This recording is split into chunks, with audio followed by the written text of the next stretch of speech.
Cave.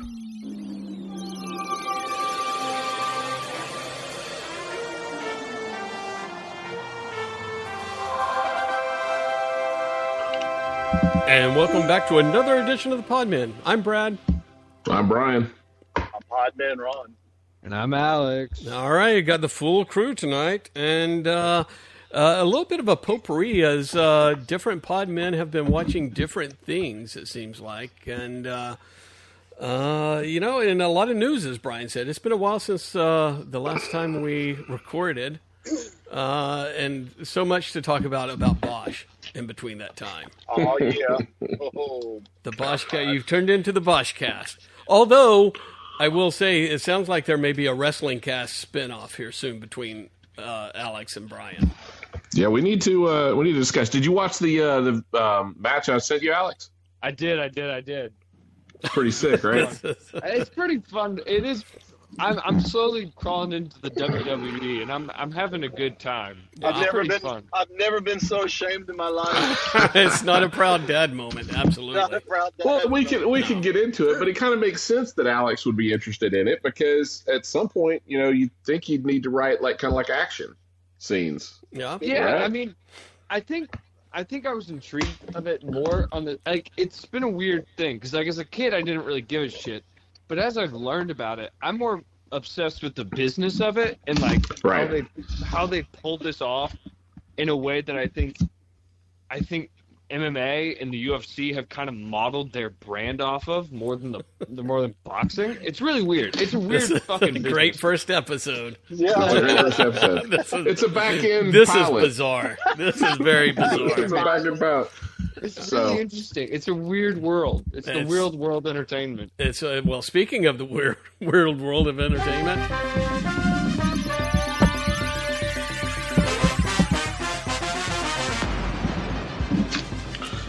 All right, Scoop, tell us some news. All right, let's see. Where to start? We're getting they're relaunching 80s icon Max Headroom is getting a new TV series on AMC. Now, did you just say Max Headroom Max Headroom. as opposed to Max Headroom? Is that, have I been mispronouncing I'm it? sorry, Headroom. It is Headroom. Is it Submariner or Submariner, Magneto or I know, Magneto? yeah. I always thought it was Headroom. But yeah, it's Headroom. Wait, But yeah, Max Headroom is getting a new a TV series on AMC Max. okay. Another resurgence of an 80s property. Love it. I didn't realize, Max Headroom, he was on the Pepsi commercials, and I didn't realize the show in the 80s had 2 seasons. Did you realize that? I think No, I so. had no idea. I barely remember watching it and thought it was kind of okay. It's like, I think it was like dystopian future and something like that. It was kind of interesting for what it was.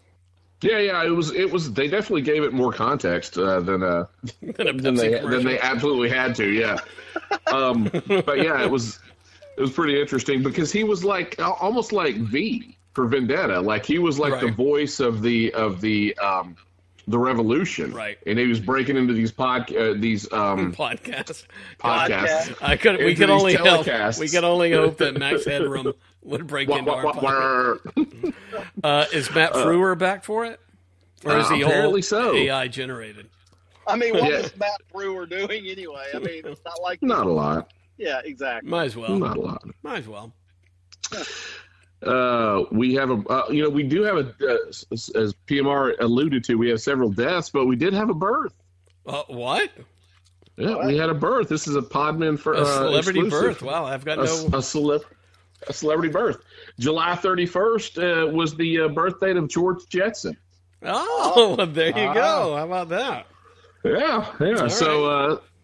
So as the Hanna-Barbera cartoon apparently stated that at some point in the cartoon they said that July 31st, 2022 was his birthday. Wow. So That's crazy. somewhere out there, now all we have left now flying cars are imminent. Yep. Let's Robot see. and robots. Rosie Come on. the maid. Robots, yeah. We kind of have Roombas already. Yeah, but Right. they don't have eyes. I want my robot to have a fucking eyes, man. So too much to You can ask. put- Jeff That's too much Bezos. to ask. You can put googly eyes on your Roomba, I guess. We've got, let's see, other news. Flash is ending with a shortened season 9. Oh, thank God. Yeah, but well, again, you have to remember check out the pre-100 episodes, like the first 50 episodes, and that's all we did was talk about that fucking show, though. Yeah, well, Brad's got to ditch the Flash theme song that we had, the bumper music. Yeah, even killed the theme song. Yeah, Can we bring it back one last time? we may have to. Well, I to think celebrate the series finale. since it's only 8 episodes, I think Alex should watch them and give us a report. God, I think you know what? I don't know. I don't know, guys. I don't even have to watch it. Barry cries. He fights a villain that runs fast. Someone dies and comes back to life. The end. There's an abundance of variety with that show, you know? This is why you Pretty turn much to it. wrestling. It's right. almost like a Hallmark movie. You kind of know the beats of everything that's going to happen. All right. I mean, yeah, it's a soap opera. It's not a good. But you loved it at one time. That's okay. For 2 seasons, it was the greatest show that ever existed. And then all of a sudden, Absolute Alex pops up Yeah. and flip-flops. Hey, man. Wow. I knew what you gotta do. But We've got another remake coming soon to theaters. They're remaking Roadhouse. Patrick Swayze's Roadhouse, starring Jake Gyllenhaal and what's his name? Conor McGregor from UFC. I'm assuming Conor McGregor is going to play Sam Elliott's character. All right. Let's see. PMR, any interest in seeing a remake of Roadhouse? No, there's only one Roadhouse. Wow. That's what Patrick Swayze and Sam Elliott. Fucking Conor McGregor. How the hell is he going to pull off Sam Elliott? That's Conor McGregor? fucking terrible. Actors or UFC fighters or acting, YouTubers or Get like wrestling. a extra large coffee with cream, 5 Splendors, Everybody be quiet. and a shot of vanilla flavoring, please. Ooh. Shot of Scott. Oh. Wow. Yeah, that'll do it. Brian, I also have some Appreciate scoops whenever I can jump in. Yeah. Go I'm ahead. just kind of rapid firing him. Go ahead. Well, right. once PMR's done with his coffee I'm order, done. does he know that there's a mute button? I don't think you could find it if I you thought I had told me to. where Alright. it was. Yeah, he thought Somewhere on he the had it. phone. All right. Alex, go ahead. There's 2 things that immediately came to my mind. Our second favorite speedster had some news come out today that was really exciting on his fate. So Warner Brothers currently apparently has 3 options regarding the Appreciate Flash it. Thank movie. you. Regarding how they want different to approach it, you know, like how do we handle that this guy's literally in jail in Vermont Thank you. right now? Yeah, there's the 3 choices, which you're about to get into. That's the only 3 choices they have. Well, and so what it's they've like always had. I mean, it's like they've narrowed it down. They haven't narrowed anything down. no, but go they've always ahead. had the same 3 choices. So the first choice, which is probably the one I want the most because I just think it'd be funny, is they want Ezra Miller to do a press release where they explain their actions and what went wrong. Which incident? I mean, there's been like It's going to be a 4 long of them. press conference. Yeah, It sounds like the most hilarious. It sounds like as good as Johnny Depp Amber Heard. Like I'd Yeah. love that. That's just a big old meme. I would love that, man. That'd be awesome. The second option is to market the movie, but with no Flash in the marketing. So just to market The Flash starring Batman. I'm Batman. like, no, I get that point. It's like, do you just change the name? Do you just do something else? But yeah, that's the second choice. And the third choice is just to scrap the movie in general and let nobody see it. Even though it's tested really well so far. Like, it's been in the B's, apparently, with test audiences, which is, like, notoriously very good for action movies. And they're just like, well, fuck it. We may just pull the plug. I mean, what's harm is it to release it? I mean, I don't see the harm in just throwing it out there. I mean, what? Who gives I don't a know shit? if you necessarily want to give a guy that, like, kidnapped children and Right. beat up If women you have to and pay armed him. robbery. Yeah. Pay him Well, extra they're money. saying one of the families that was staying with him on that farm is now gone missing. And into the that was later today. He murdered him now. Because he has this compound, and apparently some people, like a family of three that was staying with him on the compound, the police have been unable to locate now. So, it just keeps getting worse. It's just so great. What was it they burglarized? What was he robbed like a an old grocery folks store home or something? I thought, Yeah, something like that. I don't fucking know. But he was charged for armed robbery by the Vermont police. Unbelievable, man. I mean, it's the greatest thing I think that's ever happened in Hollywood. Poor Flash. Flash cannot catch a break. Watching WB or Discovery or whoever now managing them is just the funniest thing. I mean, they literally deleted a whole movie from existence. But this one's like, we may be able to make this work. He broke into a house on Country Road in Stanford, Vermont. I'm sorry. Residents on Country Road in Stanford, Vermont reported that bottles of alcohol were taken from within their residence while the homeowners were not present. I mean, what a train wreck, man. I mean, what the hell is happening to this guy? I mean, he is just spiraled out of control. They said that he's like he's wearing like a bulletproof vest. He's afraid of the FBI is coming after him. He's definitely off his meds. It would only be better if he actually thought he had Flash's superpowers. That would be he tried to run. If he tried to run from him, that's what I was thinking. Yeah. Well, with that weird fast pitch softball run that he does. Yeah. Like that underhanded run, like he's batting away a mosquito as he runs. Well, there's been Twitter's just been loving this. There's nothing Twitter loves more than people that are obviously mentally ill. So, I mean, it's literally that's half of Twitter. Well, yeah, it's half of Twitter. They feel justified. A kinship. Which brings us to N. Heche. One tweet I read was "Oh shit." Spawns into new locations like it's a Call of Duty multiplayer, and I just died laughing. There's just so much talk, and it's just hilarious. I'm make a video game out of his whole life, It'd be like Grand Theft Auto, but with Ezra Miller. Maybe that'd be a skin for it. Play Ezra Miller, and he just commits crimes. So funny. Love that guy. Let's see. Alex, did you have anything else before we move on? I think I had something else, but I don't remember what it was. All right. Well, we mulling it over. Yeah. We've got the confirmation that Sean Kanan is returning to Karate Kid season 5 or Cobra Kai season 5, playing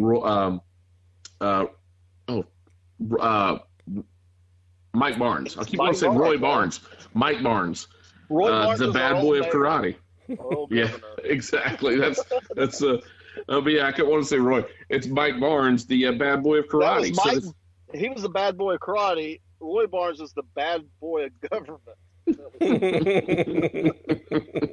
That's how that. Now, was he in one of the Karate Kid movies?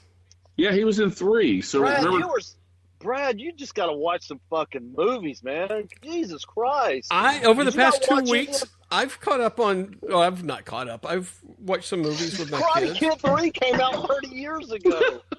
Well, I just watched The Lost Boys with my kids. Does that count? Brad's got a little bit more. Brad's got a more sophisticated palate. He's eating flaming on, and you're still doing mac and cheese and chicken. Just like Michael Keaton. I've got better shit to do. That's all. But yeah, basically, Mike Barnes was he was featured in Karate Magazine, and he was the ringer. So Terry Silver brought Daniel in and taught him the wrong way and taught him all this aggression stuff.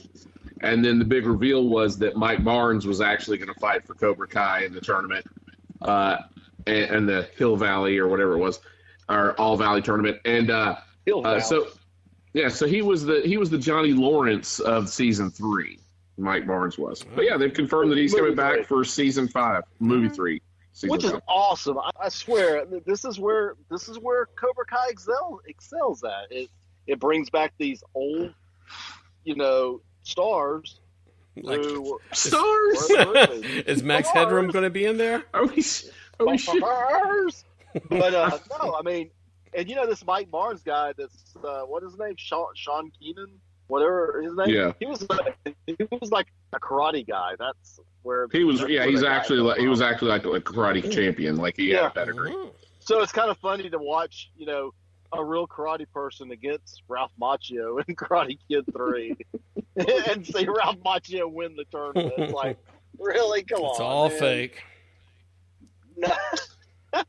So, no, I'm looking forward to it. Cobra Kai premieres, September 1st?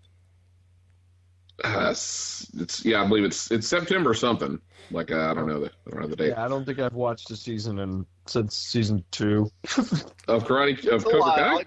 Yeah. Well, two people date, they break up, they date somebody else, they fight, they date, they fight again. Daniel and the other guy fight, then they're friends, then they fight again. That's pretty much. You're caught up now. That's pretty much it. Thank you. I needed that. All right, we've got another trailer for She-Hulk, Attorney at Law, and this time you do see full Daredevil yellow helmet costume and everything. Did you guys see that? I did. Yeah, I saw that. We have got... And that premieres sometime soon? Sometime soon. Okay. Next Wednesday. Always keeping our viewers up to speed. Next Thursday? Next Wednesday? Sometime then. All right. In some weird news, we got Pennyworth season 3 was announced by HBO. It's going to be moving to HBO Max from Epic, and they've retitled the show Pennyworth: The Origin of Batman's Butler. That's the name of the show. Pennyworth: The Origins of Batman. It should be Batman: Pennyworth, the origin of Batman's butler. #Batman. #Batman. Yeah. So, what are the thoughts on that title? I mean, that's sad. It's just, I mean, that is really, really sad. Can we have one with Tim Drake, Tim Drake, Batman's gay son? Well, I thought about. I sent a couple out there. I don't know if you guys saw. I said Tompkins, the origin of Batman's primary care physician. Ooh. and Lucius, the origin of Batman's black friend. How did he become a friend? How did he become black? Oh God! So did they say why they changed this title? I mean, why? To work Batman into the title. Batman. I should be in every title. What's funny is the show was actually, I watched season 1 and it was pretty good. It had kind of like a Mod Squad sort of like feel to it, like the Avengers and Mod Squad kind of. Man from U.N.C.L.E.? Maybe a little bit. Wow. It was actually. I mean, season 1 was pretty good. I mean, it'll be interesting now that it's not. You have to subscribe to Epix just to see it, and there's nothing else on that streaming service. I'll probably go back and watch season 2, but season 1 was okay. So. And I guess the big news is what the hell's going on with HBO Max and Warner Discovery. Well, yeah, that's love it. It's a crazy thing. Mess. Yeah, it's a roller coaster, isn't it? Oh, it's the best. You know what? Honestly, other than them ditching HBO Max, which sucks because that's my favorite streaming service, but honestly, same. That sucks. But the fact that it seems like someone watched all these terrible movie ideas they come up with, like Batgirl and Supergirl, and went, "Oh shit, what is this mess? Just get rid of this." I mean, that's what it seems like to me. That there's a tax credit. They're gonna get a tax write off for killing the movie. So it's a $90 million. So Batgirl, we haven't even said Batgirl's been canceled. If you haven't already heard this, but Batgirl's canceled. It didn't test well with test screenings. They said it wasn't like theater worthy. It was more like it played out more like a TV show. They'd spent $90 million on it, so they canceled it completely for the tax credit. So it'll never see the light of day except for if you go to a convention and get a bootleg of it. Yeah, Batgirl is dead. And the Supergirl looked just as bad. I mean, that looked terrible too. Supergirl hasn't gone into any level of production yet, other than they cast her for Flash. Yeah, the costuming for Flash, and I disagree. I think that actually looks pretty cool. As I said before, and I've said it 1,000 times, until you establish a Batman and a Superman, you cannot do these peripheral characters. No one's good. You cannot. It's not going to work. I mean, you can't just come out with these peripheral characters first. And it doesn't mean because they're female. It just means it's like if you came out with a Robin movie, and try to put Robin on the big screen. It's not going to work. Or Nightwing. You're not going to. You can put Nightwing on the big screen, but until you establish a Batman or a Superman, all their peripheral characters, you're not going to be able to make a movie out of them. I mean, it just is not going to work. And so Warner Discovery then came out and said that they're putting into place a 10-year plan, which kind of goes back to, we talked about on the last episode of the podcast that they had hired Alan Horn from Disney. And Alan Horn was the one that was kind of integral with some of the early stages of the MCU, setting up the expanded universe and rolling into multiple films and crossovers, that sort of thing. He's also responsible for the Hobbit movies, which those are pretty big. I mean, even though they weren't as good as the Lord of the Rings stuff, they were pretty big production pieces with a lot of moving parts, and Harry Potter. So they announced Alan Horn was coming over a few weeks back, so that kind of leads credence to what they said next. They're putting into place a 10-year plan for DC to mirror the MCU, where they're going to launch properties and have them all grow in a connected universe. We've said that they should have done that to begin with. Yep.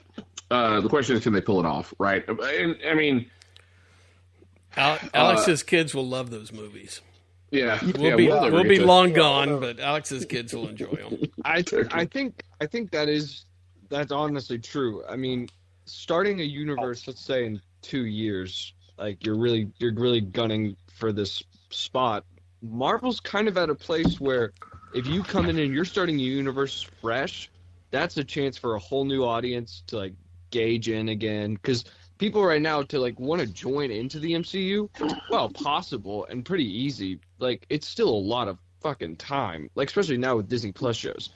So you're talking about a whole universe just getting started. That's way easier. And to be honest, there's a lot more creativity that goes on at DC compared to what Marvel's producing at the moment, that I think it could just kind of overshadow them in the long run. But that's my here's the thing. Alex made the suggestion the other day, and I thought it was a good one, that with the Pattinson Batman, kind of like how Robert Downey Jr.'s Iron Man was. It's grounded in Iron Man. The first one was pretty much grounded in realism, and kind of like how the Pattinson Batman. Who's making all that racket? Jesus Brian's stomping around somewhere or another. Sorry. I was going to make a point with a visual here in a second. But you could start this universe with this Batman character and build on that, and use the Robert Pattinson Batman, and then build the rest of the universe out of that. I think the issue you're going to run into is making a 10-year plan for DC comic book superheroes after 15 years of Marvel films. At some point, your audience is going to age out. So, like when we were kids, right? But there's another audience right behind, so it doesn't matter. Right. I mean, audience aging out is not consideration, I don't think. Well, let me ask you. Well, I'll put it to you like this. Here's my thoughts on it. When we were all growing up, not Alex, when we were all growing up, you didn't have like all this push for franchises and branding and that sort of thing. The 80s boomed because that was the first time commercialism really kind of like targeted kids, right? So we had comic books, and we picked them up, right? We had a Batman TV show that was still in syndication at that point, it had been in syndication for 20 years, right? So we were starved for content and we filled it with these characters, and now these movies are coming out because we were nostalgic for it, and we're showing our kids, right? Kids Alex's age, or maybe a little bit older, they were more into Dragon Ball Z, they were more into Pokemon, they were more into Yu-Gi-Oh, fucking kids. All of these things, right? So when these kids in the next 10 years become the driving demographic, are they going to be as interested in Batman, Superman, that sort of thing as they would be in some other properties? I don't know. But that could potentially be something. That may also be why we're seeing some of the Marvel films have been, and TV shows have been pretty lackluster, and Marvel said that they're in a slump, right? For the films, their returns are not great. So the glut of all of this, people are kind of there's some superhero fatigue already. Starting a new universe made to some people sound like awful, right? Well, I was just going to say, real briefly, is I have said this from the beginning. DC, if they would have stuck to the core of, say, Justice League Adventure cartoon, or the Batman animated cartoon, and even the Superman animated cartoon, they stuck to that storytelling, that simplistic storytelling, where Superman is a beacon of hope, where Batman is dark and mysterious. You have Flash as he's all over the place. Yeah. Well, I mean, DC's the Justice League is a very simplistic concept. I mean, they're the very basic heroes, and it would work perfect. But Snyder got a hold of this shit, turned Superman dark, turned everything dark. I mean, it was just way too dark. So if they started this over, and you make Superman the farm boy from Kansas, and you make Batman the way Pattinson's playing it, you start him out as the detective who basically works up as a hero, kind of like how Iron Man worked up. You could really start this universe, and this is what people want to see. This is the Superman they want to see. This is the Batman they want to see. They will enjoy this universe this is the way, and I have a feeling this is the way they're going to build this universe. Someone has said, "Why did y'all build it this way? You had the blueprints. I mean, it was very easy." And but no, Snyder wanted to put his vision on it and fucked it all up. So I honestly think if they did it the right way and did it the way I'm talking about, they could build a really good universe. DC characters are so much, to me, would be easier to put on the big screen than a Marvel character ever would have been. It was a much more cohesive universe than Marvel ever was. But and we've talked about that before. Superman, they don't have to go dark with him. He shouldn't be Batman. If you want to look at Captain America is essentially Superman. If you made if Captain America on paper is not any stronger a character than Superman. In fact, he's probably even weaker, right? On paper, because it's Captain America, right? How does that play with the rest of the world? But they made it work, right? So if you can make it work for Captain America, Superman, you can do the exact same thing for Superman, and it will work. The series of Superman I like, and I can't think of it, you'll probably know, is when they played him as this big farm boy. He never, everybody thinks he's this grand, person, and he was just this country boy, and Superman for all seasons. Yeah. Oh my God, that was fantastic. The way that's how he should be. That's why Superman didn't take over the world when he developed his powers. He had a moral compass because he was raised by just middle America, good old country folks, on the farm. So that's how you play that. I mean, this was going around a few days ago, and it's interesting. You guys can chime in on it, but basically there was an article by Forbes saying DC still doesn't know what to do with Superman. The studio reportedly is unsure how to make the character relevant to modern audiences. Right. That was the article. The comment was this.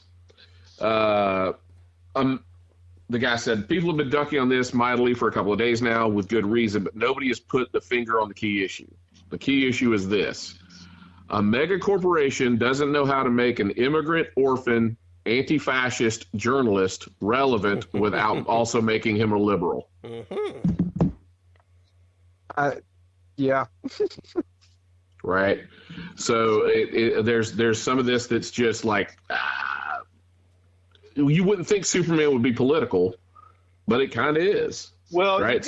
You got to stop putting the politics and everything and the wokeness and the politics into these stories. I mean, you're alienating half of your audience by doing that, one way or the other. Whether you're making them strong right one way or strong left one way, that's just stupid. I don't know why you would do that.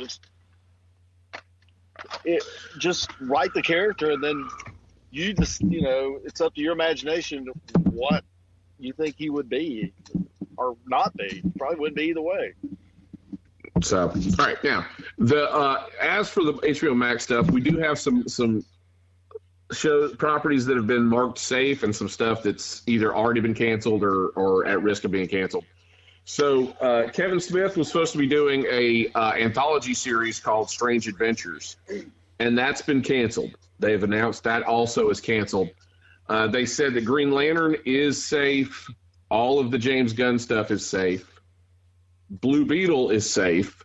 So if you're worried about Blue Beetle going the way of Batgirl, Blue Beetle is safe. I'd forgotten about Blue Beetle, to be honest with you.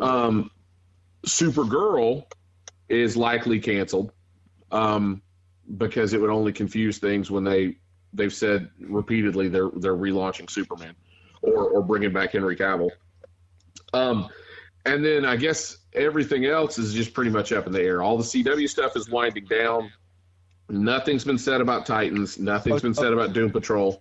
Titans and Doom Patrol came out. They're most likely canceled. Oh, did they? And it was just an article released. Oh, no. Shit, man. I really like Doom Patrol. Yeah, Doom Patrol is fantastic. And Doom Patrol is odd enough where it would never really intersect, so they could just keep it if they wanted to. But I think what it all boils down to is, and Brad, you can maybe give a little insight as well into this. Discovery has built, the idea that Discovery bought Warner Brothers is kind of baffling, right? It's like, who the hell ever watched Discovery Channel when it wasn't Shark Week? Right, but where did they have this kind of money to buy Warner Brothers? And the idea, or at least what I'm inferring is, Shark Week does fine for the ratings and costs pennies on the dollar to produce, right? All of these reality shows and home remodeling repair shows, they cost pennies on the dollars to make, but bring in. They're not going to be in the top 20, the top 10 shows on cable, but they'll solidly be in the top 20. So they've got a track record of making profits with very little overhead, right? And they've said that Discovery is going to be designed to bring in female viewers, and the Discovery's content is for female viewers. The HBO content is for male viewers predominantly, but neither is going to have new content showing up on HBO Max or HBO Discovery Max, whatever the new streaming service is going to be. It's just going to be reruns of whatever's on HBO or whatever's on Discovery. So if you wanted to watch, Flip or Flop on any 2 a.m., you can always watch it on whatever their streaming service is. If you missed the new episodes of Game of Thrones, you can catch up on it Saturday morning.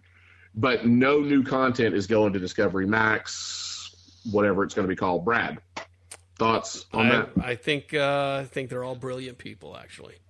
No, but I think the whole, the life of Warner Media, Turner, HBO, AT&T, Warner Brothers, Discovery.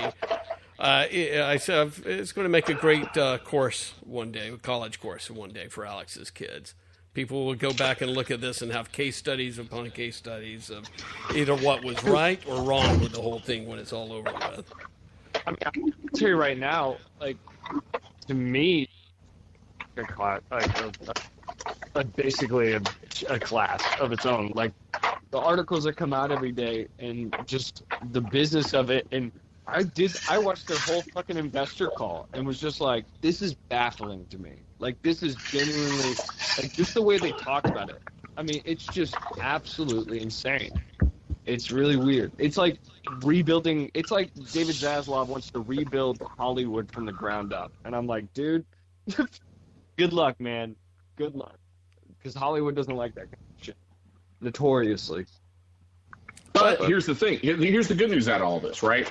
When Marvel launched on a shoestring, right, budget. Before Disney came along, Marvel got a studio off the ground with essentially Jon Favreau as the mastermind, right? So it can be done, right, on a shoestring. We're going to miss out on some ancillary properties that were kind of cool to have that Marvel didn't really have, right? They're gutting the TV division, which DC has a better TV track record than Marvel ever has. But it makes sense from a standpoint that they're not going to make a superhero movie unless it's a spectacle that deserves to be in movie theaters, right? Anything less just isn't going to happen. And then even like the Green Lantern show, it's going to be an HBO show that will re-air on the streaming service. But so you're going to get network or cable, first run on television. So, I mean, there's good and bad of it, but it's definitely odd. All of it's odd. It's completely different than what every other studio is doing. So. Well, I mean, again, we talk about how, finicky nerds are and everything. So everybody kind of, it's horrible. They're canceling Batgirl. It was already finished. And then the next day it's sort of like, we've got a 10-year plan. We're not going to put pieces of crap out. And then people love it. So, so arguably it's like, well, they may be trying to do what is best for the properties of let's not clutter up the environment with Batgirl or Supergirl or Titans or, kind of crap content. And let's just stop everything and actually try to have a plan forward. So we'll see. I mean, that's what I thought they were probably doing. I mean, it makes sense. That's what they should have been doing all along.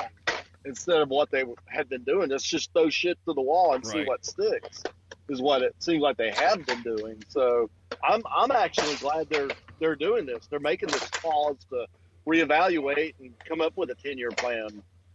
So even if we won't be here to see it. Yeah, that's okay. We've seen enough. I've seen so many pearls drop and so many.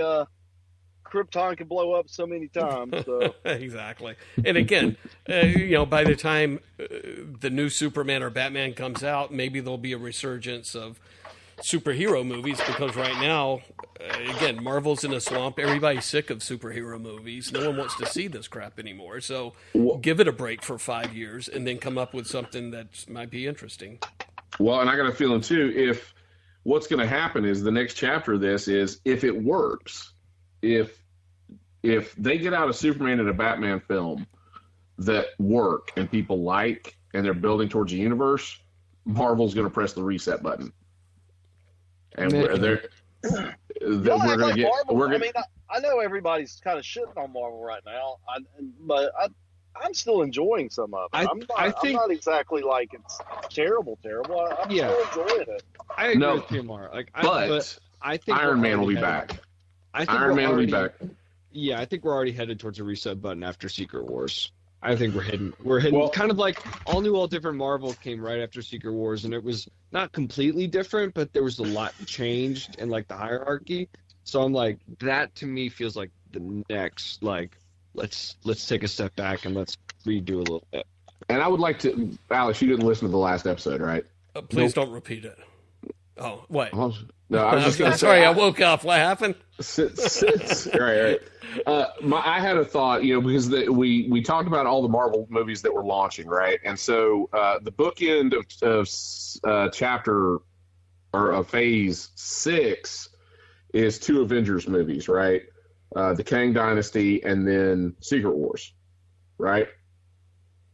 Alex? Yes. All right. So here's my thought on it. My Nerdstradamus take on it. You could easily say it's weird that how do they have time to go from the wrap of Kang Dynasty straight into Secret Wars, right? It would be kind of, and especially since they're only 3 months apart. So there's not enough time to kind of like build an entirely new story or put out a marketing campaign about an entirely new story for Secret Wars. So I think it's going to be a continuation. It may be a loose continuation, but it'll be a continuation of the Kang Dynasty. So my thought, and the fact that they've said the Russo brothers are not going to be involved with either film, right? Yeah. And the Russo brothers said Secret Wars was their dream project. My thought is you can go into Secret Wars, you can have people blip out at the end of Kang Dynasty, and they all start getting blipped out and sent to War World or whatever it's called. That's the DC version. But they all start getting blipped out and sent to War World, and Beyonder could be a variant of Kang. And he's not necessarily a bad Kang, or he's a variant of Kang, and he's trying to create the most powerful team from all the multiverse to face some sort of threat. That threat could be Galactus, right? Yeah. But that way, you're pulling an Iron Man from this multiverse, from this universe. You're pulling a Captain America from that universe. You're pulling, Scar, right? Instead of the Hulk, you're pulling Scar over, right?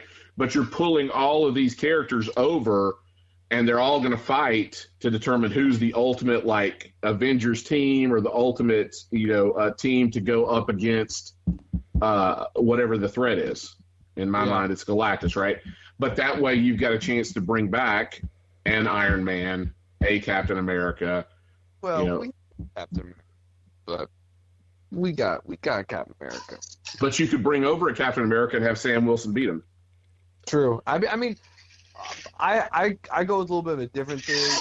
I do think there's a reason, like the 3 back-to-back films they announced at Comic-Con were Fantastic Four, Kang Dynasty, and Secret Wars. And I'm kind of leaning towards the 2015 run of Secret Wars where there was like God Doom. I think we're kind of headed towards that. Instead of, let's say, maybe Kang does come, but maybe at the end of the movie, instead of a blip, you get a Doctor Doom takes control of Kang's power or the multiverse or whatever, and then that's your Avengers Secret Wars. That's my thought. There you go. I mean, that works too. My only thought was the back end of, since it's still multiverse, right? Yeah. Bringing over other characters from outside of our universe, and then you can kind of play fast and loose with casting and what characters you want to bring back into the universe.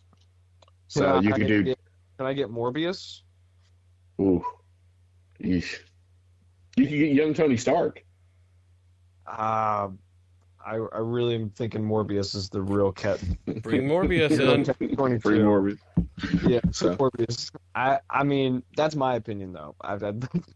But in theory, we're in the same kind of. Yeah, I really think that by 2027 or whatever, the MCU is going to have a reshuffling of things, and we're going to get some old characters back and new castings and things like that, because Robert Downey Jr.'s got to get a paycheck somehow, So one other thing I was going to bring up, guys, and this is kind of going back to what we were saying a few minutes ago. Everything now is pitched to us because we're the key demographic. We're the car ads are geared towards us. The electronic ads are built towards us. These streaming services are built towards us. And it goes for toys too. And we talked about this, or I've talked about this in the past. They've brought back G.I. Joe in the past 2 years. They brought back G.I. Joe as a property in toy stores, not toy stores. Toy stores don't exist anymore. In Walmart, department stores, that sort of thing. They've brought back G.I. Joe. They've brought back Masters of the Universe. Right, is back in on store shelves. And they just in the past 2 or 3 weeks brought back another 80s toy line. Do you guys know what it is? Was it ever a cartoon? It was a cartoon. Was it Mask? No, Mask. I wish Mask would come back, but no, it's not Mask. Silverhawks, Mask. Holly Hobby? Superpowers. Oh, no. McFarlane has brought back superpowers. Look at this beauty. Look at this beauty. All right, Brian's holding up Superman's space vehicle with the super electronic robot fists. With robot fists that punch. Yeah, McFarlane's brought back superpowers. And so he's continuing the line. He's released Batman, Superman, and Jon Stewart Green Lantern. Right? 2 vehicles, but they're bringing the line back, which Superpowers came out before G.I. Joe. It came out before Transformers. It came out before Masters of the Universe. Superpowers, I would have never thought that property would come back, but it has. And it's all just the nostalgia of the fact that I played with this when I was a kid. I'm more likely to buy this for my child. Right? Right. But they're continuing the line. I just thought it's fascinating to me that they're bringing it back. Have you seen any of them, Alex, in stores? No, I haven't seen any of them. I mean, I know what it was, though, to be fair. Yeah, Superpowers. Superpowers was the DC cartoon, which was it wasn't Superpowers to begin with. It was a Super Friends, right? It's like Super Friends. It was Super Friends. That cartoon was on for like 9 years, and it evolved into Superpowers into the 80s. And when they kind of relaunched it, they brought Kirby in to help relaunch it as Superpowers. So all the character designs are based on Jack Kirby. There was a comic book that was written and drawn by Jack Kirby. But Superpowers, it had... What? He's what are you doing? Taking care of business. I'm opening a package I got today. Oh my God! Is it your Superpowers collection? No, it's my. Then we don't want to hear it. But essentially, it's wild because Superpowers predates a lot of the '80s nostalgia, but they're bringing it back, right? So again, it's you've got our age, Jesus Christ. Can you mute your phone? He thought he did. I did. Did I not? Oops. No. My God. My bad. That's there a Pia Morbis. No, that's a Pia no, I can still hear you. No, it's not better. I can still hear you. No, but I've lost my train of thought entirely. Yeah. But yeah, essentially, it's interesting that now they're bringing back another '80s property that you would think, for fuck's sake. Anybody that owned these toys in the 80s has got to be approaching 50. There you go. Right? Well, I just want to know what's in the box. What's in the box, PMR? What's in the box? What's in the fucking box? Well, he got a toy too. Oh. Boy, everybody got a toy today. PMR, what'd you get there? It's Baron Zemo. Oh, nice. Baron Zemo mini buff. Oh, okay. And Brian's going to show you up now. He's got a Baron Zemo Superpowers doll. Oh, yeah, man. Look at that. This is Secret Wars. Yeah. Brad. Same thing. Unless there's a holographic shield, I don't want to see it.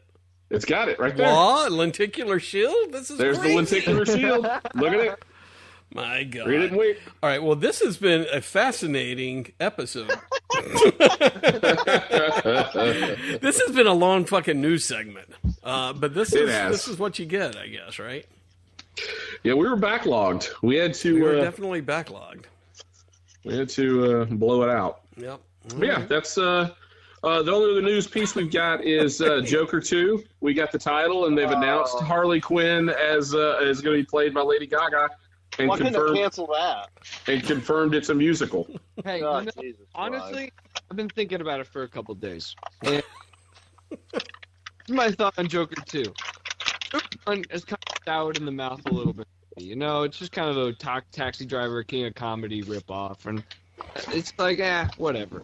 The thing I mean, it's like Todd Phillips said, all right, you thought my first was unoriginal, and now I'm coming at you with a fucking musical. And I just kind of respect it. Like, it's kind of great. I'm kind of happy about it. Yeah, I'm fine with it. I'm not. I'm probably not even going to say it. Oh, no. I love it. I love that attitude. There's $15 you just lost, Todd Phillips. Yeah, take that, asshole. Phillips, you motherfucker. But, you know, again, you know, we say that this could be an original idea. It certainly could, because we absolutely know nothing about it other than the title and the casting. But early people are also saying it may be a little bit like Lars Von Trier's Dancer in the Dark, starring Bjork, where she's a woman on... I don't even know what the fuck that is. She's on... What did you just say? She's on trial for murdering her kids or something like that, but in her head there's a musical going on. That's so cool! So, Lars Von Trier. If you haven't watched any Lars Von Trier movies, Alex, I suggest you start with Antichrist.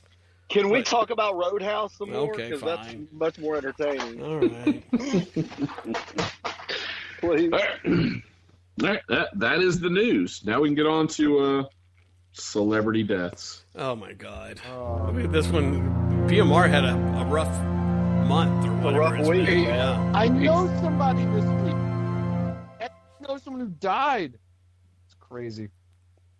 All right. So, It's the first time I'm excited about this segment, but like not really. But all right. So, Alex, who died that you know now? Finally, I can't even remember their name. But Jesus Christ. well, there's a couple. Olivia of them. Newton-John. Are we starting with that's most recent? the one. I thought we were That's going to the start one with right Nichelle. there. Okay, Olivia Newton-John died recently.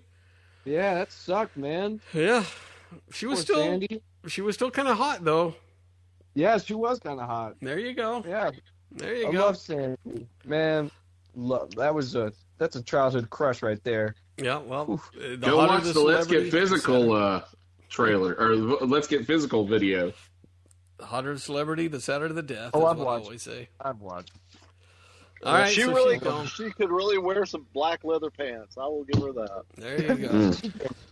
So I do love that all the tributes like have to have John Travolta next to them for some reason. Like I don't think I saw a singular photo besides like or like the wake photo that wasn't with John Travolta. Well, he gave his little tribute, and it was nice, but it wasn't nothing spectacular. I mean, it was sweet, but it was, and everybody's like, oh, that was the most beautiful words, and I'm like, no, it wasn't really that great of words, actually. It was just kind of like, see you down the road. I mean, I was like, the end of the road, Sandy. but yeah, and people were like, oh my God, what words? You could just tell he's like, They said what words? Yeah, What people were words? saying that. What words? I've never even. Words Does he own a thesaurus? The words he used. It was like, he really does. How long did he take to write that? I mean, 15 minutes at best. I don't know. Well, Maybe it's my cold heart. it must be. But what happens when your cold heart gets beamed up with Nichelle Nichols, someone who you've actually met, right? PMR several times. I have a bad Nichelle Nichols story. I'm glad the bitch is dead. I mean, she was probably my least favorite because she yelled at me. That Dragon Con. Even William Shatner, when I paid him $100, he didn't yell at me. He didn't yell at me. So my Nichelle Nichols story was, I was a huge Star Trek fan in the 90s, and The 90s. Because I'm only 35. I discovered in late 96 a show called Star I watched Trek. it on the Netflix. I remember as a child. It was so bad that she came out with her autobiography, and I bought it and read it. So I read her book. And That's pretty bad. I know more about Nichelle Nichols than I ever wanted to know. But so I read her book. It was an interesting. She had an interesting life before Star Trek. I mean, made a lot of dents in NASA for opening up for people of color and women, right? She had a great. I mean, it was a really interesting book. So I read it and like that was cool. And I had actually got her at another convention. I don't even think it was Dragon Con. It was something else that I went to that I had gotten her signature on a postcard. So I had this grand scheme idea that I was going to get all the cast of Star Trek to sign a cast photo. So I carried this fucking cast photo around wherever he went. Every time I went to a convention where one of these actors were. And so I had that picture and I had her picture. And I was trying to work up my courage to go up. These were the times where you didn't buy the photo op that you got to buy now for $200. They were usually just signing little things at their table, and you'd pay them like $10. Well, hell, I don't even think you paid them actually back then. You could get pictures with them or whatever. Right. You would buy their photo and they'd sign it. You'd buy their photo for like $10. So I walked up to her table, and if you bought like one photo and you had your own photo, they'd sign the second one as long as you bought the first one. So I walked up to her table, and she was packing up, and there was no one around it. And I was like, okay, well, awesome. So I walk up to her, and I'm like, well, hey, Miss Nichols, I liked you, the standard bullshit stuff. And I looked like I was bothering her, but I went ahead and said, hey, do you mind signing this? And she's like, I don't sign that cast photo. I was like, oh, okay. Well, will you sign? And I had a photo of just her. And I said, can you sign this for me? And she goes, well, if you buy my book, I'll sign it. And I went, and she said it just like that. She wasn't even nice about it. She was like, if you buy my book. Wasn't that at Oxford Books? No. It was at a convention. It was a Dragon Con. You know what? I think I did buy the book at Oxford Books. Didn't we go? Yeah, we did. There was one time though I didn't buy the book, but you did. I just tagged along. That was it. That was when she signed the small. I bought the book then. Yeah, and that's when she signed the postcard. You're right. And you remember that newscaster Pam Martin broke in front of us. That bitch. That bitch. But anyway, so she's like, if you buy my book, I'll sign it for you. And I was like, well, I've already bought your book a couple of years ago. I've already bought it. And she's like, well, I can't help you there. So that was it. Buy it again, you cheap bastard. Like a big chump. And she was just so mean. Yeah, I was like, man, I mean, damn. So, yeah, that was my run-in with Nichelle Nichols. And I had that one little postcard signed, and that's pretty much it. You could have just traced her signature onto the onto the my cast photo consists of Yeoman Rand and who else? It was Yeoman Rand signed it, and I think maybe so, and that was it. The guy that was in the Gorgon costume. Yeah. Forrest Kelly died, and that was it. That's and so did your dream. Well, aside from being a total a-hole, Nichelle was she did make a larger impact on the space program, from what I understand. Maybe your book tells that. She did not make a large impact on me, though. Oh, well. Somewhat of a tangent. My wife started watching that show that you boys like. For All Mankind. Yeah, I know. I saw she posted something on Facebook about it. Oh, did she? She loved it. She loves it. I've watched a few episodes, and then I decided it wasn't for me. But Jesus, it didn't have a big dinosaur in it. It didn't. It had too much drama going on. It was too much girly stuff in it, I thought. What the fuck, man? There's a lot of tension in it. There's a lot of action and a lot of sexual tension in it. Oh, Jesus Christ! Anyway, who else died? There was somebody else. Hold on a minute. I feel like there was a lot of old people died recently. Type that in, Alex. Magnum died. Yep. Yeah, TC from Magnum. Roger Mosley. That was a big loss. That was a huge loss. Olivia John. I remember them so clearly. Oh, wait a minute. Yesterday. Wally. Oh, yeah. Tony Dow died. He didn't die, then he died. He died, came back to life, he can't die again. We didn't cover that on the last podcast? No, we did not. Mm. No, because the last one was Larry Stokes. That was our no. There was you mean Storch? He doesn't even know his name. Larry Storch. So Wally, man, let's do a big tribute to Wally because oh my god, he was the ultimate big brother, man. I mean, that's how I wanted my big brother to act like. You son of a bitch. My big brother act like a total dick. I don't mind saying it because I know he'll never listen to this. He acted more like Nichelle Nicole than Tony Dow. He really will. Yeah. Yes. So So I always wanted that Wally Cleaver in my life, but no, I had a Eddie Haskell pain in the ass. So he will be missed.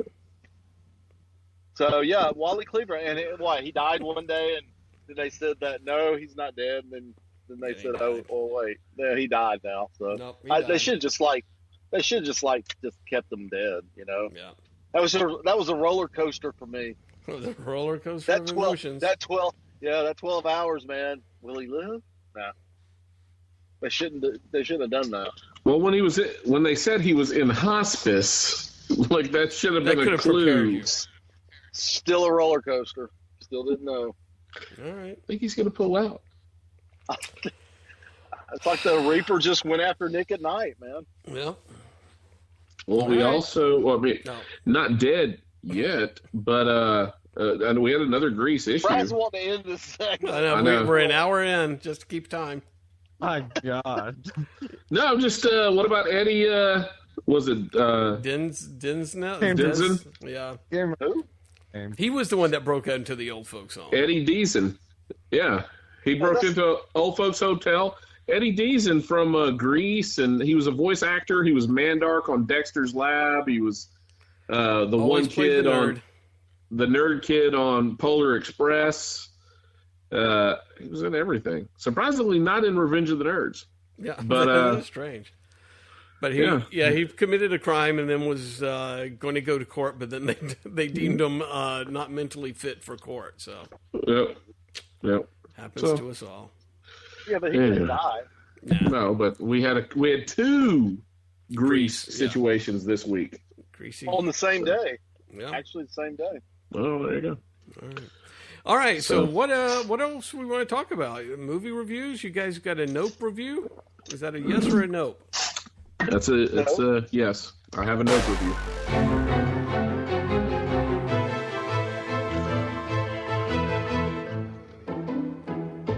All right, Jordan Peele. I got what? Well, sorry, I got 3 movie reviews. I've been grinded at the cinema. AMC A-list, man. Wow, it's been great.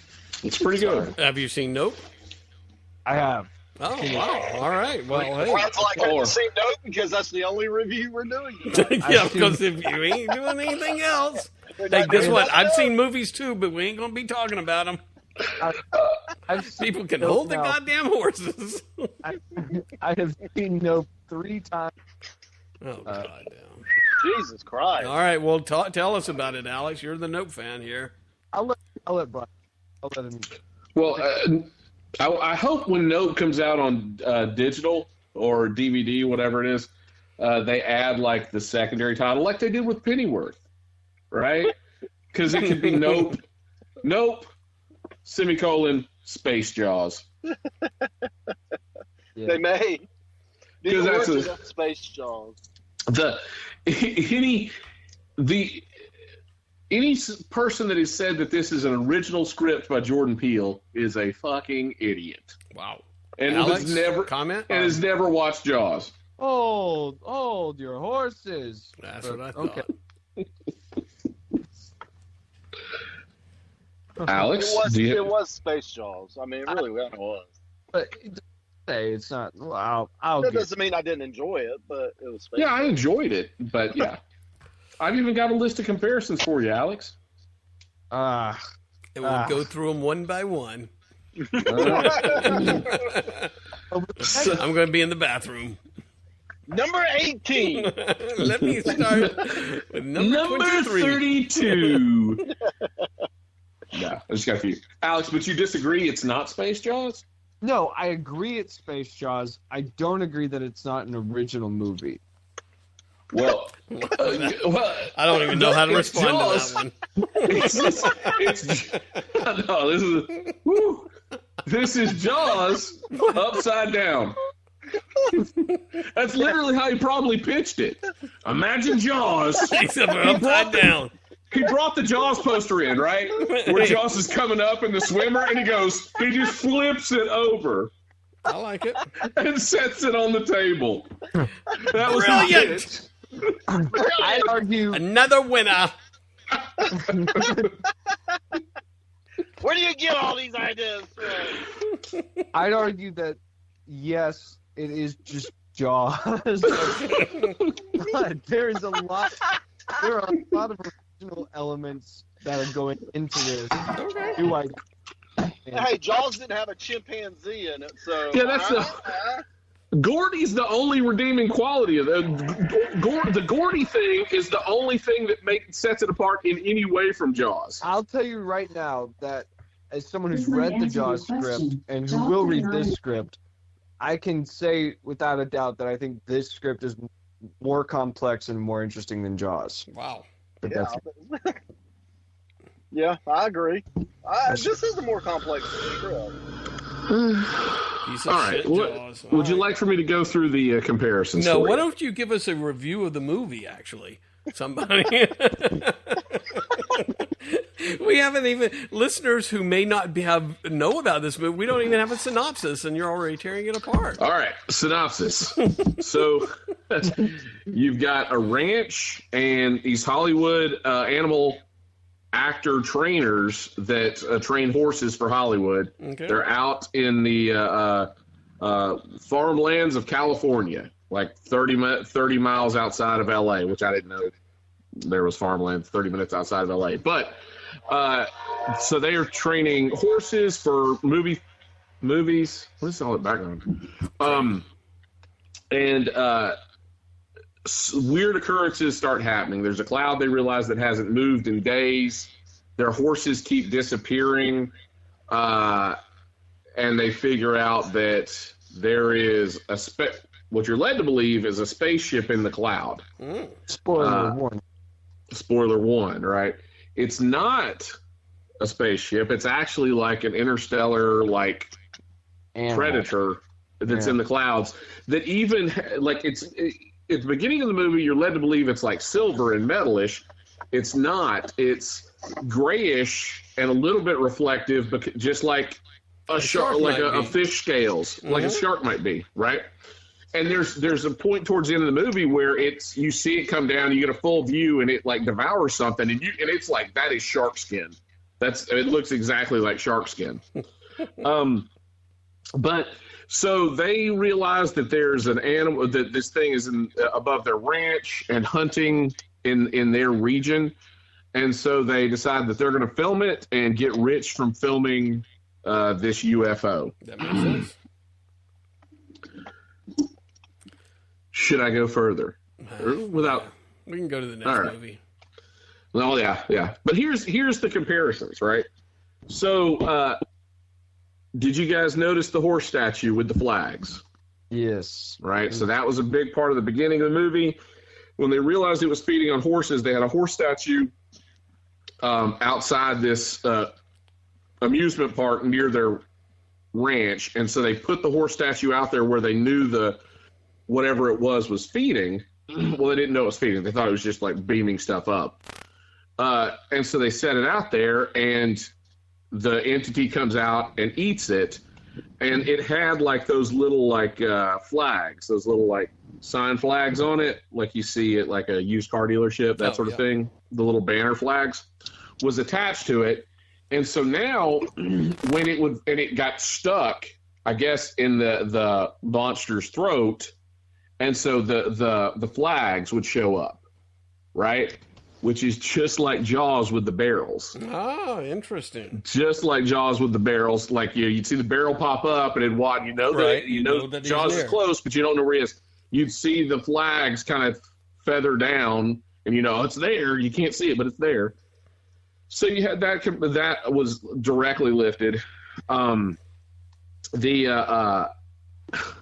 There's when they're trying to get video equipment to film this thing, they go to Fry's, which is now closed, but Fry's is an electronics store out on the West Coast. And they bring in a guy named Angel to help them rig everything for all the cameras. And he's got all this all these cameras and sensors and all that kind of stuff, so they can track this thing and try and get it on film, which he is Hooper from Jaws. Uh-huh. Right? They bring in this guy in the second act with all these gadgets to help them find the alien / shark. So he's Hooper, Richard Dreyfuss. You even got the TMZ guy, which goes out there and they warn him. They're like, hey, don't go out there. You're going to get killed. And he blows them off and rides off and gets killed, which is just like Ben Gardner in Jaws. Remember, he's the guy that was like, he was going to go out and kill the shark and bring it back. And then they found his boat destroyed. Wow. In the third act, they bring in this director. Now, he appeared at the very beginning of the film, but they bring him back. Cinematographer. Sorry. The cinematographer. Do we even know his name? I forgot it. All right. But essentially, he's Quint, right?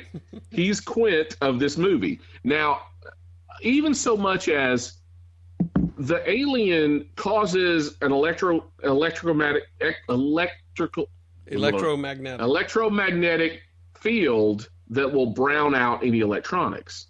So that's part of the problem they're running into with filming this thing, is that the cameras will cut off. So what he does is he's got a HD camera that he's built with a crank. So literally, you have him holding this camera, cranking it, trying to film it, just like Quint on the back of the boat. Almost like he's got a fishing rod. Just like Quint trying to reel in Jaws in Jaws. There's some other an additional things I just noticed. The way they kill it at the end is they feed it a balloon and then it blows up, just like the tank killed Jaws. Wow. So lots of similarities between the two. This doesn't sound like there's any redemption for this movie to me. No, it's actually a good movie. It's so good. It is. The side story about Gordy is what made really what was the name of the show? A Life with Gordy? Gordy's Home. Gordy's Home. Yeah. That is the redeeming quality of the whole film. Yeah, that was interesting. If that hadn't been there, and I wonder how late in production they added that B story, because without it, this is like shot for shot Jaws almost, right? But with it, it does make the film much more enjoyable. So, Alex, do you want to explain Gordy's Home? Yeah. So, I mean, in one of what I would call probably the best. Not best is probably a strong word, but like really capturing opening sequences. The film opens on this television studio, like a sitcom studio, and it's just very ominous and quiet. And you kind of see some bodies in the background, like a shoe in the very center of the frame, like standing up, like on its toe. So it's just like, and there's like one splatter of blood on it, and then a monkey comes into frame, like a CGI monkey that's like dressed all up, like wearing like jean shorts and a yellow t-shirt, but he's covered in blood, and he's just like, I mean, he looks like shocked almost that like what he did, and then he like just kind of huffs there for a minute, and then it cuts back to like the movie, and it's like, what the fuck did I just watch? And as you go on, one of the main characters, Ricky, you learn it was like a child star on this show, and he's opened this like amusement park basically on a movie about a movie he was once in, and all this stuff, and you kind of flash back and you go back to Gordy's place, and you basically see that he was under the table, and that's who the monkey was looking at during the opening sequence. And it like calms down, and it goes up to him, and Oh gosh, it's just so. Well, yeah. Essentially, what happens is it's like an Alf TV show, right? Yeah. So the dad works at NASA, and he brings home one of the NASA chimpanzees, and it lives with the family. And so it's essentially Alf. The TV show is Alf. And but then it was Gordy's birthday was the episode, and so they made him a cake and got him balloons, and one of the balloons popped, and the chimpanzee went nuts. Freaked the fuck out. Yeah, went nuts and started attacking everybody on the set. They had to evacuate and everything. So, yeah, totally bizarre. That was the most entertaining part of the whole film, by far. Okay. Right. But yeah, basically you watch the monkey get fucking shot in the head and does it's famous fist bump with the kid who runs the theme park at that time. But yeah, it's fucking terrifying and horrifying in all the best ways. Yeah. That scene and the scene after the monster goes to the theme park that Ricky owns. Oh yeah. What happens in the immediate aftermath of that is also pretty great. Oh, I mean, I'll give you my review. My review of this movie is, yeah, it's like Jaws, but it's what Hollywood's known for, which is basically taking a property and basically using it as a mold. It's always this meets that, this meets that, this meets that. And here, that comparison is basically Steven Spielberg's Jaws meets fucking Hitchcock. It's just that level of very quiet, very ominous filmmaking, and it's not telling you the message of the movie. It's just telling the story and basically hoping you track along with it. It's not like Get Out or Us where there's this mystery and a twist at the end, as much as it's just it kind of wants you to go along with it and try to understand the philosophies it's telling. That's super ambitious for a movie that's coming out in July as part of the summer blockbuster release, and it succeeds at that. And I think it's one of the most ingenious, especially growing up now. It is one of the most ingenious movies that propels us into a different method of storytelling and successful storytelling that I don't think even filmmakers today thought audiences were ready for. And to me, that's really fucking impressive. Wow. And it's what keeps me going back to it. Because honestly, it gets better every viewing because you're no longer trying to beat the movie at its game. You're not trying to understand why what Jordan Peele's trying to say. You're just watching him say his thing and just loving it. And I just think it's a terrific piece of cinema, and it's going to go down as one of the greatest pieces of my time and my generation. So that's my spiel. 5 out of 5. It's 1976 all over again. I mean, it's really it's filmmaking done correct in every way. It's just such a not perfect movie, but just really, really thought out and carefully made and just beautiful. It's just a beautiful, beautiful, beautiful movie.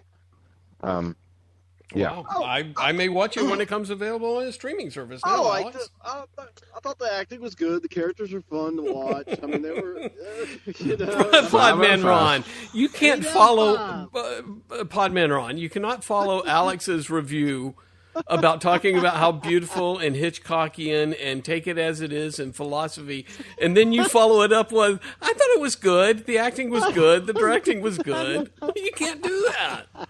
It undermines everything Alex just said. It's good.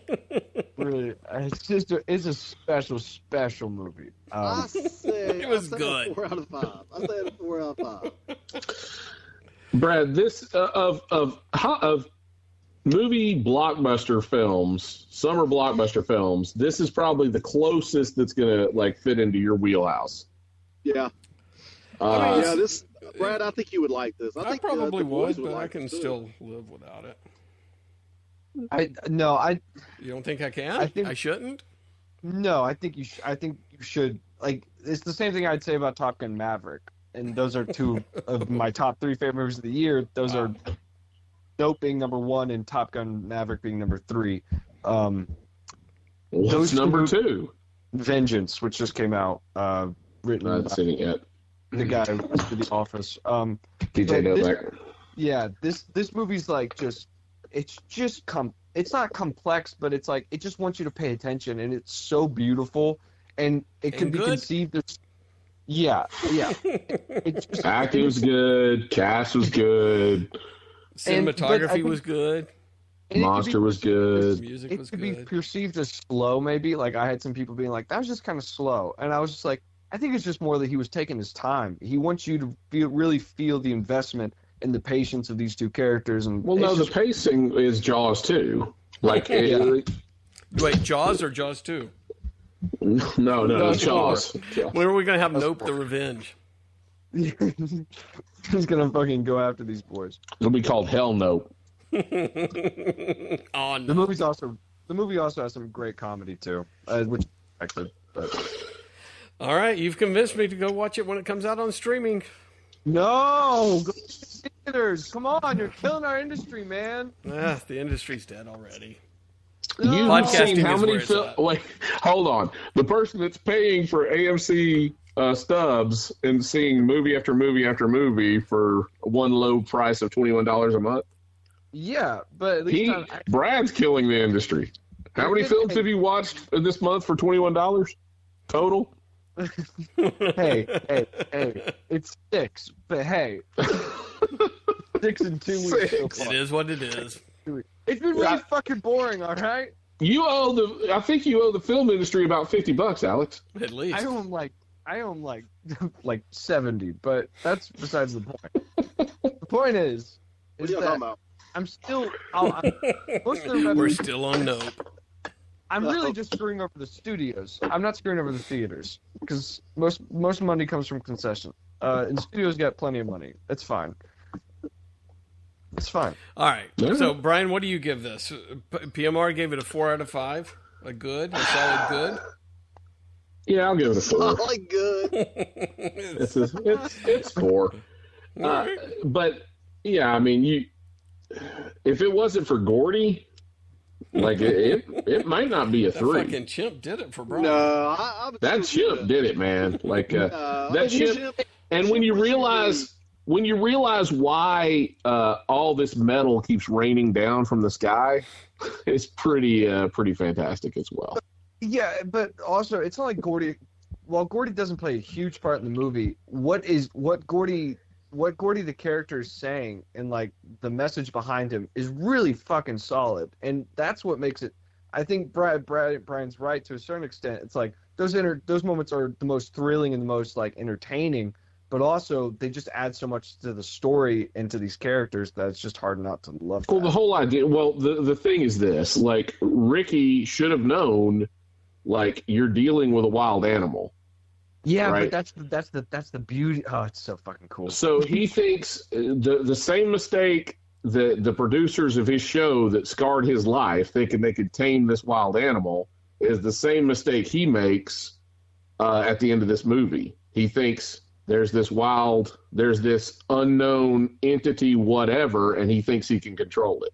But it's more than that. It's more than that. Yeah, it's more than that. But like that's one of the big sort of. I don't know that everybody got that message out of it.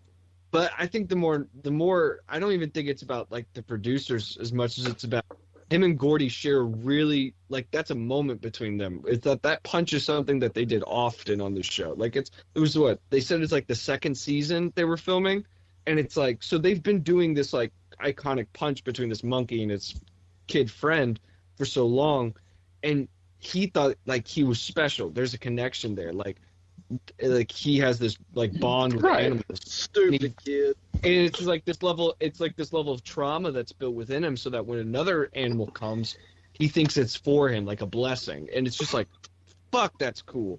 How cool is that shit? Yeah, he thinks he did something. It wasn't just random luck that he didn't die when he was a kid. He thinks he had some control over that situation, so now he thinks he has some level of control over this situation.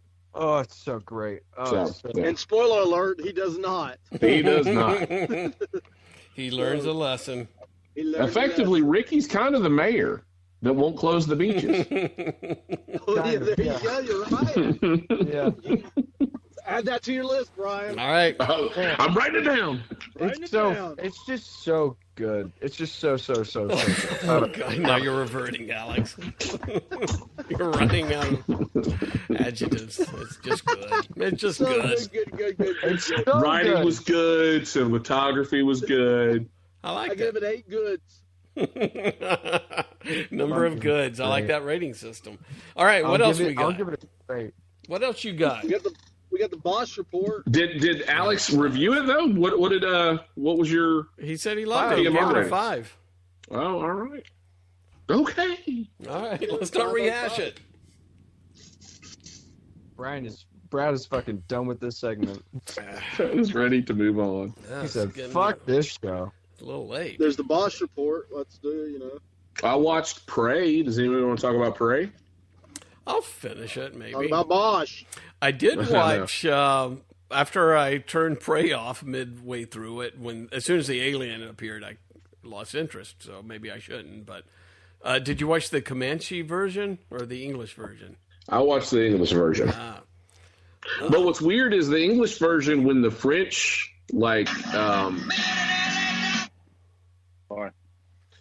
when the French hunters or whatever show up, it does not give you their dialogue. It's not subtitled to give you their dialogue like in English at all. So I guess it's interesting there because the Comanche part, because you can watch the whole movie in Comanche, Right. That's pretty cool. but they're also giving you that sort of like feel where it's like you can understand her and her tribe, but you can't understand these French trappers, right? Which is kind of interesting. That's kind of dope. interesting I really take. like that. But it's very good. It's I know. We got one good. They got a good. Well, no, we got a very good. It's like two halves of a movie. The first half is very, very much world building around these Comanche Indians, right, and their culture and their lives and the hierarchy of their tribe and all that kind of stuff. And then and the Predator's kind of a background piece. She knows it's there. Something's happening, and nobody will listen to her. Are we reviewing it?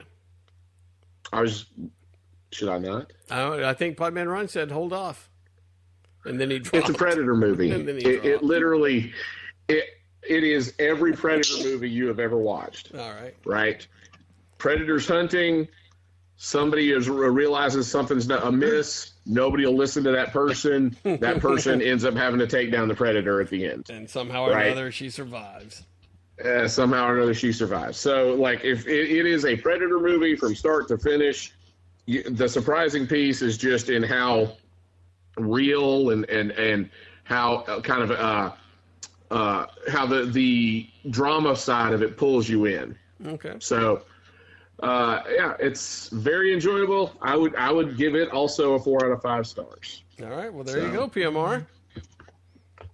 I've never been a Predator fan. I've seen the first one, and that's all I've ever seen. That's all you need. No. Yeah. Well, I like I said, I stopped halfway through it and then watched one episode each of The Bear and Only Murders in the Building on Hulu, and both of those I quite enjoyed. I may continue one of them if anybody's watched those. Or I may not. I have not watched. I thought about watching The Only Murders in the Building. Yeah. But I don't love that show. I've been having. I don't know. I tried to watch it. I didn't finish it. Which one? Murders or The Bear? Yeah, Only Murders. I thought it was good. Again, one episode. Is that the Steve Martin and Selena Gomez? Yeah. Yeah. Yeah. Yeah. All right. Well, Not a big fan. not a fan. Not a fan. Not a All right. fan. PMR, what have you been watching?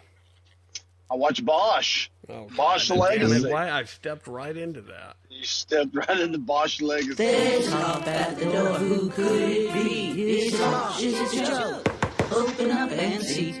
All right, that's the closest thing I have to a Bosch opening. That's awesome. There you go, man. Bosch or Joe Friday. Wow. That's awesome, man. What? What's going on with Bosch Legacy? Well, now he's this is the new show. It starts. He quit the LAPD and got rid of all his cast, and and now it's him and his daughter, Mimi Rogers, who looks Honey Chandler. Yeah, who's not aging well, and It looks like a cigar store Indian. oh man, Wow, that's rough. and That's misogynistic now. He ain't lying. Deny it. I mean, he ain't lying. Bosch looks better. Bosch is aged better than Mimi Rogers. Is that what you're saying? I have an old glove mitten that's aged better than me. Old beaten up old glove. The new character is some Chinese guy that's his little tech guy that does all his of course tech stuff. You got to be a Chinese tech guy. So it's basically like the old show, but his daughter is now the police officer, and she's a rookie. And I thought she was so bad in the other show. She is insufferable in this. She is so bad. This is so. We got two bads for Bosch. Oh God, I couldn't imagine if you had to work with this girl on a police force. There'd be she's terrible. I mean, the actress is terrible. Oh no, it's just. Am I wrong? Too terrible. Am I right?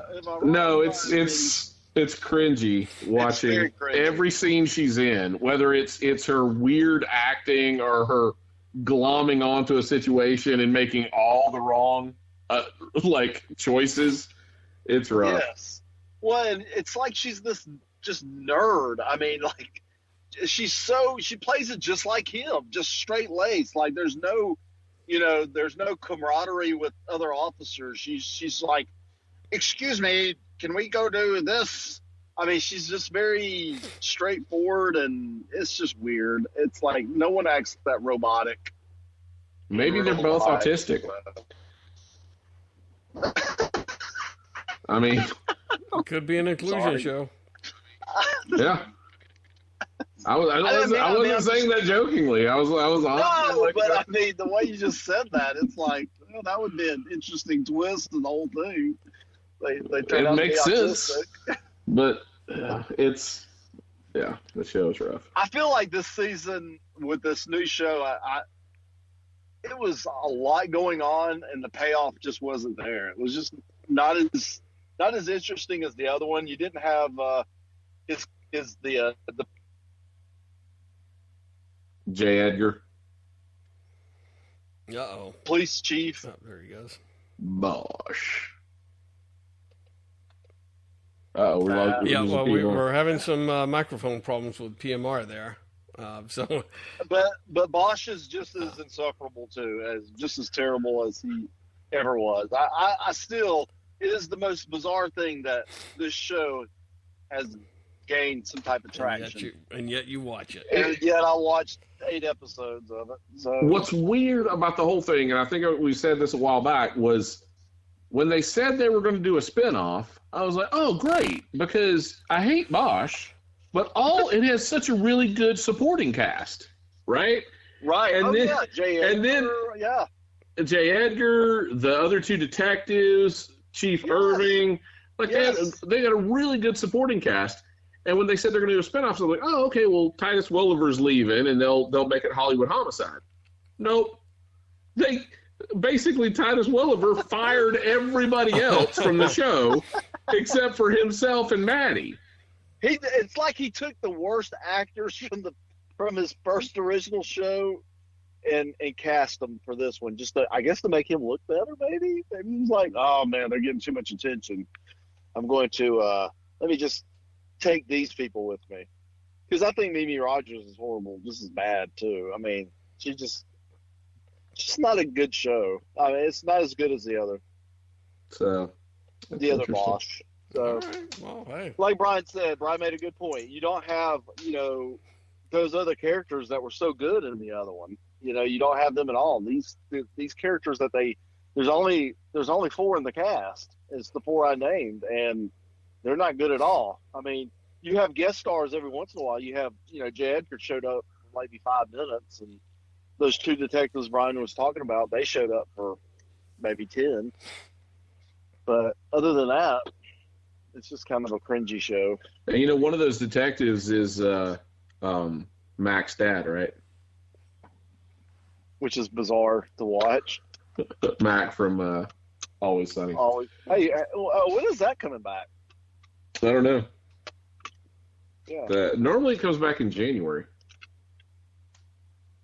So. Better than the last one, the last season.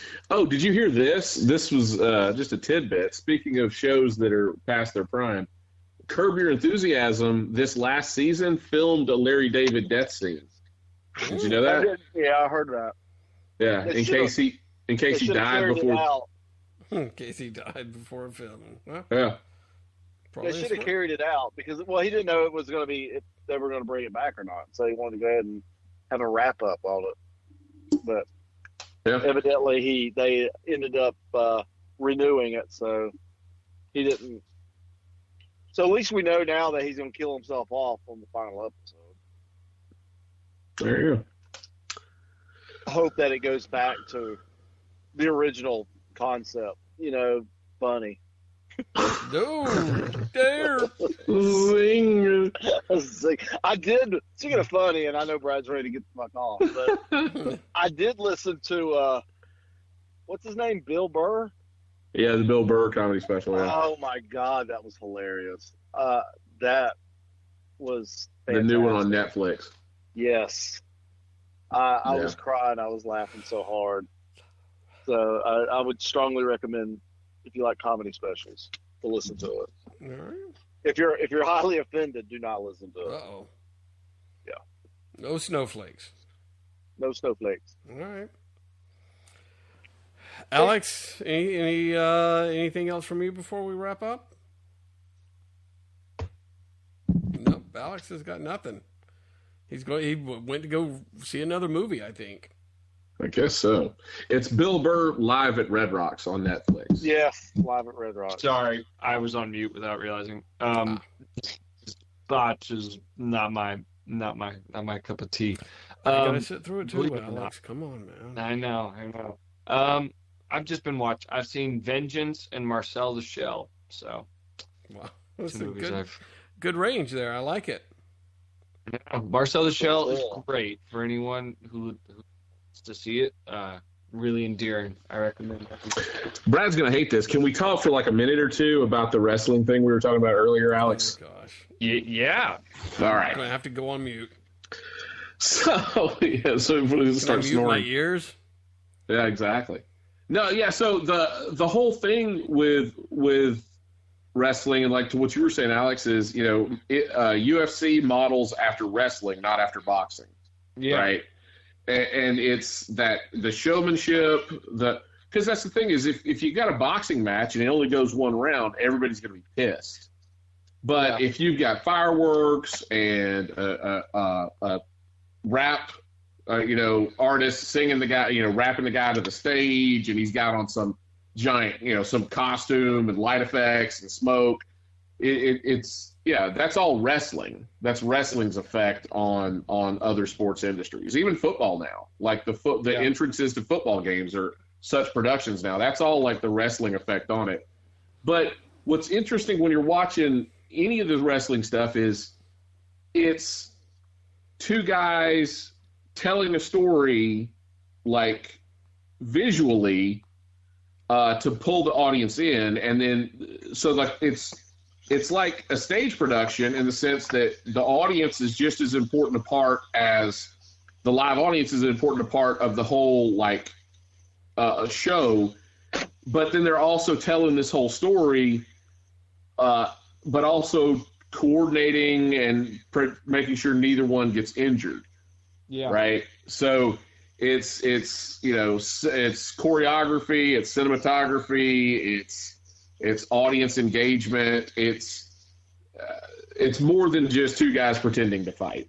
Yeah. So, but it's really like the business behind it. I've watched like 2 podcasts with some former wrestlers on it, and it's just like the amount of like work that goes into this, like, and even like the idea of like you have these rivalries, and the rivalries build like throughout years and years and years and years, and there's always a villain and a hero, and it just is like it's an actual plot, and there's like drama behind it and stuff. It's just entertaining, and I don't know, it's like it's bringing like 3 movies to life a week, and it's like, I mean, it's literally like it's like just great theater. I don't know. It's really fun. Well, the one match I sent you is a 40-minute match between Tommaso Ciampa and Johnny Gargano, Johnny Wrestling, and that was the culmination of, like you said, a 2-year storyline, and it's a no disqualification match from Chicago. It is nuts. Like there's so much brutality at the beginning of the match. You're 8 minutes in, and you're like, and then you realize, no, there's another 32 minutes to this match. Yep. And when they pull back the mat and you see what's actually under the ring and show the boards under the ring, that's the first time anybody's ever seen those boards under the ring was in that match, because everybody thought it's just a trampoline. No, it's like 2x8s underneath. It's like you're throwing somebody down on your back deck, but then you've even got stuff like double turns. There's in wrestling, a double turn is when you go in and the heel and the face, which is the good guy, are fighting, and the heel works from underneath and becomes the face, while the guy that started the match is the face, becomes the heel by the end of the match. Yeah. Like a double turn is like just fascinating to watch, because it's not like they're going out and they're saying, hey, I'm a dickhead now. It's in their actions, their mannerisms, and the things that they're doing to tell the visual story in the ring. Yeah. So it's yeah. I'm glad you like it, Alex. If you're down here, we can I can get you into NXT next time you're down here. I'm here down. on Tuesday. It's really fun. It's just fun to watch. Like, it's just like people where it's like you don't really have to be worried, place bets on who's winning to just have a good time. You can just 2 grown men beat the shit out of each other and know it's like, they'll be fine at the end of it. And the thing is, it does hurt. Like, you can't. Yeah, it hurts I can't do it. Fuck that. Yeah, but it's you're not going to get injured per se. You're going to be bruised. You're going to be lacerated. You're going to be hurt by the end, but you're not going to be in a hospital bed. Yeah. So that's the choreography part to it. But it's good stuff. Fun. Pretty fun. Good stuff. I'm glad you finally turned to the wave. So turn to the dark side of wrestling. It's great stuff. Really it's great fun. stuff. All right. That was it, Brad. No, okay. That's it. That's all the Bosch and wrestling we're going to be talking about on the pod, man. And you're wondering why I lose interest? Come on, man. Brad, I challenge you to go watch this 40-minute match. And I challenge you to watch Bosch. I've watched plenty of AEW, and it's fine, and I've watched it, and now I just move on. I don't This need to is watch better than anymore. any of the AEW stuff. I don't know about that. AEW is the best. This one match is pretty unbelievable. All right, well. Just saying. Have you watched any Bosch? I've not watched any Bosch. Well, there you go. There's your challenge. So right that's a Bosch challenge for you right there. The All Bosch right. Challenge. Well, maybe I'll take that Bosch challenge up one day, but until next time. Save it for the podcast.